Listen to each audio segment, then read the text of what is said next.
சட்டிச்சோறு, திருவிழா சாப்பாடு, ரொட்டி சனை, ஆட்டுக்கறி என விதவிதமான உணவுகளை ருசிக்க வேண்டுமா? வாருங்கள். கும்பாபிஷேகம், திருவிழா, பூஜைகள் போன்ற சமயப் பணிகளில் தங்களை ஈடுபடுத்திக் கொண்டு பொருளாதாரத்தை ஈட்டுவது மட்டுமே குருக்கள் மார்களின் தொழிலாக கருதாமல் தங்களையும் சமூக பணிகளில் ஈடுபடுத்திக் கொண்டு தர்ம காரியங்களில் கவனம் செலுத்தும் சங்கமாக வடமாநில அர்ச்சகர் சங்கம் விளங்கி வருகின்றது. 1983 வருடம் சுமார் 40 வருடங்களாக கெடா, பினாங்கு, பெர்லிஸ் ஆகிய 3 மாநிலங்களை உள்ளடக்கி வடமாநில சங்கமாக இயங்கி வரும் இச்சங்கம் அதற்கு முன் 1977 ஈப்போ கல்லுமலை கோவிலில் முறையாக பதிவு செய்யப்பட்டு செயல்பாட்டிற்கு வந்ததாக வடமாநில தலைவர் சிவஸ்ரீ பத்மநாதன் குருக்கள் தெரிவித்தார். வடமாநில அர்ச்சகர் சங்கத்தின் கடந்த கால நடவடிக்கைகள் எண்ணிலடங்காது எனலாம். அந்த வகையில் 2016 வருடம் முதல் தீபாவளி அன்பளிப்புகளை வழங்கி வருவதாகவும் அது இன்று வரை தொடர்வதாகவும் அவர் தெரிவித்தார்.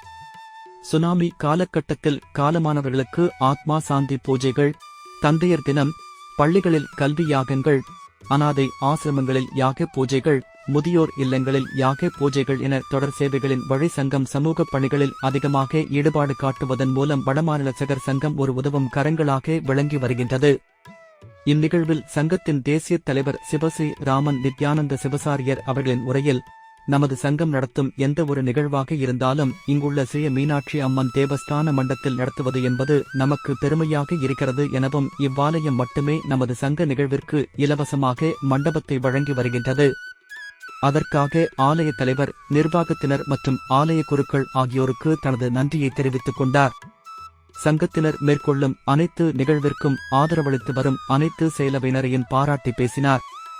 ஏற்பாட்டுக் குழுவை சேர்ந்த சிவஸ்ரீ முருகன் குருக்கள் மற்றும் சிவஸ்ரீ முத்துக்குமார் குருக்கள் இருவரையும் பாராட்டி மாலை அணிவித்து சிறப்பு செய்தார். காலை சிற்றுண்டி மற்றும் மதிய உணவு கலந்து கொண்ட சுமார் 100க்கும் மேற்பட்டவர்களுக்கு ஏற்பாட்டாளர்களால் வழங்கப்பட்டது.